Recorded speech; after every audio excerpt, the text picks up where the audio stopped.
Okay, everybody, I have a variety of stuff here that I thought I would go over as I was requested in a month of May requests video that I made, and this is one of the requests. What have you got in your medical kit?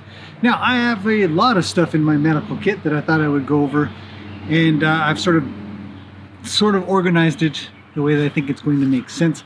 A lot of things that happen to horses are minor. This is by far not a full medical set of any sorts, but it does cover the most common things, the things that I've experienced. I'm sure there's tons that I haven't experienced, and to be honest, for the most part, I would call my vet for a lot of things. So this is not a replacement of you know, what you should do if your horse gets injured, if you have a problem and you got to deal with it. I would say this is just sort of my idea of how I think about if something goes wrong, I could probably solve the little things, the big things. Call the vet. Okay, so a lot of the things we deal with are either abrasions, cuts, or hoof issues. So that's what I'm going to cover. I can't suggest enough that you have essentially this diaper rash cream that is zinc oxide. Zinc oxide can be used for all kinds of things. You can cover small abrasions, you can cover bug bites, you can cover it can help with thrush when you mix it up with another product, which I think I have here, copper sulfate crystals, and they're blue. Copper sulfate is blue. Put a little bit of that with some zinc oxide. You can kind of, anyways. So that's another thing that I use reasonably often, although I haven't encountered thrush in quite a while. This here I'm going to leave for last. This is something that you should not have, but I'll just put it off to the side. So zinc oxide, copper sulfate, zinc oxide we use in so many things. Very, very handy.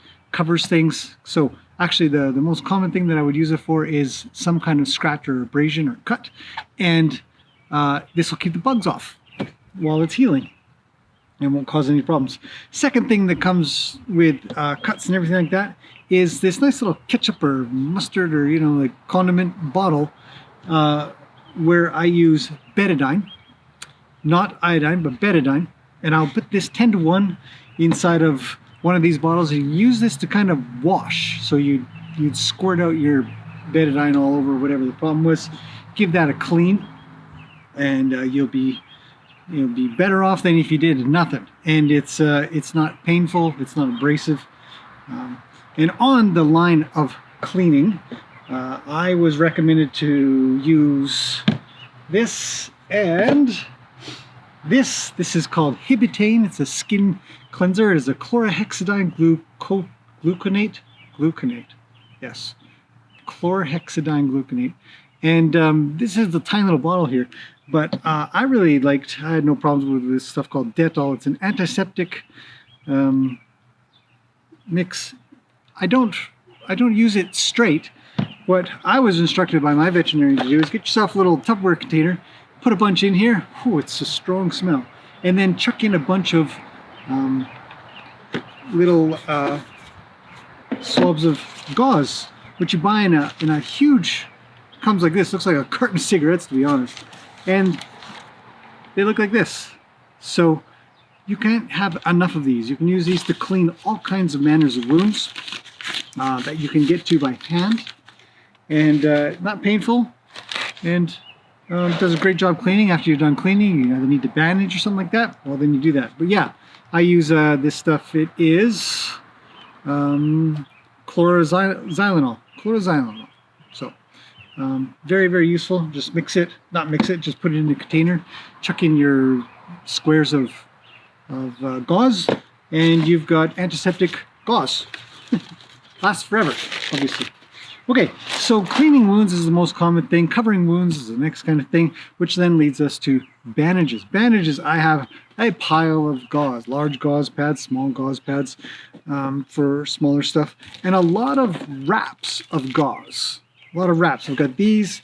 I bought a huge pile of these, but I ended up using most of them. But you can get these 2 or 3 inch wide wraps of gauze. You just use the whole wrap kind of idea. They're so cheap at 25 cents. Here's more of a 4-inch one, I think it is. Yeah, 4-inch by 4.1 yards. Another huge one. Another one here. So I keep a lot of gauze around. And then another one is gauze pads that are anti-stick.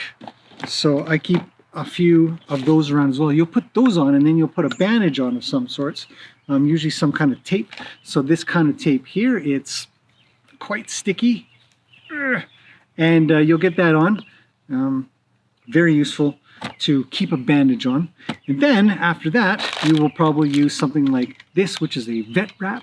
It's kind of, it's not sticky, but it sticks to itself in a way through friction. It's kind of like an athletic bandage, I guess you could say. You could use this on your own wrists or elbows or knees or something like that. And you'd wrap this around as well. It can also be used for a bit of compression. You can provide compression with vet wrap. Vet wrap is very useful. I've got tons of it. Here's a purple one. Here's an orange one. There's a bunch still in here. All of my medical stuff is in here in the very first cupboard. Very, very available. I also keep a small brush in case I need to do a little bit of a braiding, but it's very unlikely to do this. And I keep a ton of these little syringes in case I need to squirt some stuff on or something like that. I can just use those and they will be perfect for that. And then also a larger one. So these ones are more commonly used for things like giving medications like antibiotics, or you got to crush them and then dilute them. If you can't put them in food, dilute them or dissolve them in water, and then you put them inside here, put this, and then into the mouth. So very, very handy, great to have, cheap to buy these things and buy them. I don't remember how much this costs, but it's probably maybe $1, something like that. Oddly cheap. Okay, so in the same line of that, we also have cotton, big, huge pieces of cotton padding. Now, cotton padding is very commonly used on wounds that are bigger, especially to do with the legs. You'll put you'll put your bandage on, you'll put your tape on, you put your vet wrap on, if you want, and then, or if you don't want, you don't have to do that. But again, I'm not giving you instructions on how to do things. Call your vet. But this is what we have done. I also keep some bandages for us, just in case. Yeah, little cuts and stuff. Anyways, this goes on to pad the whole leg or something like that if it needs a lot of padding. Got a big scrape on there, you don't want to touch anything anymore.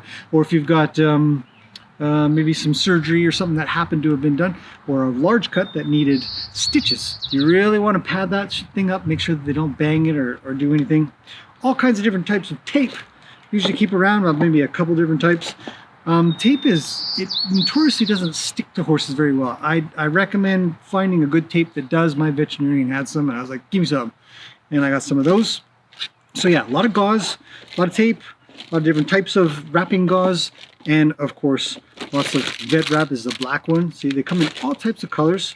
I like the colorful ones because I can tell if it's still on a little bit better.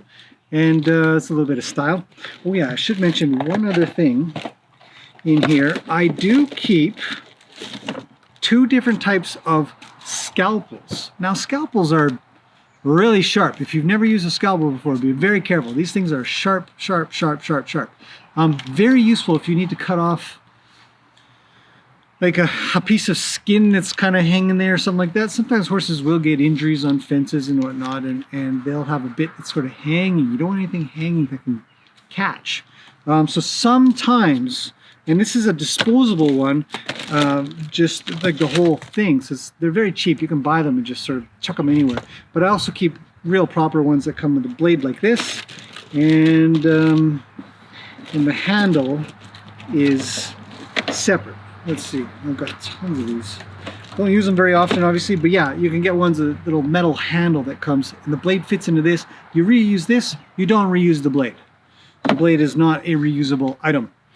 So lots of blades lying around. Again, very sharp, very dangerous. Keep out of reach of children. That's my parental advice, not veterinarian advice. In fact, none of this is veterinarian advice. It's kind of the stuff that I have. So, covering everything that's in these little boxes here that just kind of go do. Okay, Cleaning, as I said, Betadine, fantastic product to use.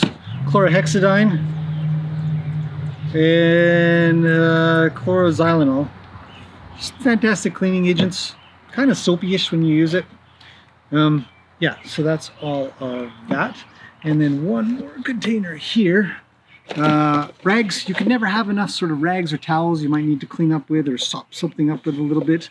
And inside of here I have sugar. You can mix sugar with betadine and make sugardyne is what it's called. And you can wrap this inside of also a hoof problem like an abscess or something like that, and it would help draw out the abscess. So I keep a bunch of sugar in here. Again, more syringes. Probably I've used this one. It's got the top cut off. If you cut the top off, you can get more stuff out because they kind of go pretty narrow near the ends. You cut the top off, use them like that. More tape, more gauze, and scissors.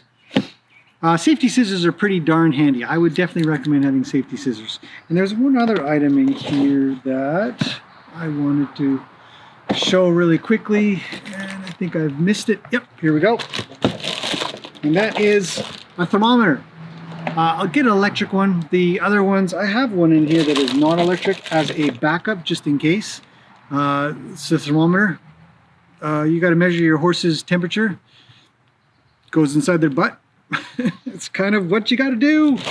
I might do a video about that. Horses sometimes can raise their eyebrows when you're sort of back there doing something, but I've rarely had a problem. And the electronic ones are really quick. You just put it in, beep, you know, you get your temperature. End of story. just like with babies. Okay, so let's cover the one item that's left here. Oh, I also keep some MTG. I have a bigger bottle. This is a little one. MTG is really handy for some things, skin issues. Sometimes you can put it on. Kills gnats and little bugs really easy. I think it suffocates them, to be honest. Okay, let's move on to hoof stuff really quickly, and more of my specialty of things that I like to do, work on, or have to work on, or have worked on a lot, and now I'm kind of good at it. I have a this was also recommended to me. It's called Flamazine, and it's an antibacterial agent, silver sulfadiazine cream. Was highly recommended. I believe my vet, so he gave me some of this. If you've got an injury and you need to protect it, to clean it, protect it kind of idea. This is quite sticky, quite good. It's kind of like mixing, you know, like an antiseptic with zinc oxide. It would just do really nice and stick really well.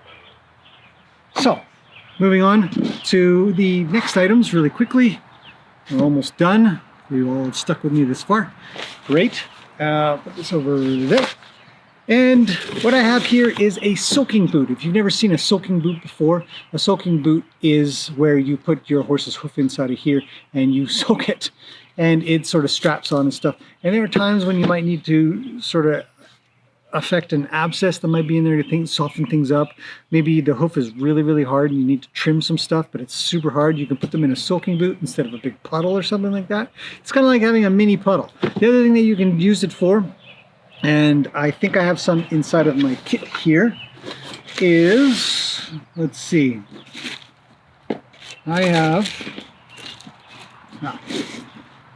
white lightning. White lightning helps heal up things like thrush and white line disease, and you would put that inside of there, close it up real tight, maybe with some kind of packing around it, because it's gas based. So mix it. I think it mixes it with vinegar. I can't remember. I haven't used it in a long time. All right, and so that's what these are used for. Okay, and the last couple of things that we'll cover is more hoof stuff, and I have a few of these boots. Sometimes you need to use these little glue-on boots. You can have other ones that sort of go on with a Velcro strap. But I've got a couple different kinds. This is a Renegade, and this is an Easy Care Easy Boot glue-on, and you put them on hooves that are compromised. So hooves that have been very poorly affected by something. They're injured and they need protection, and it's like having a little sneaker on your horse's foot. Very handy.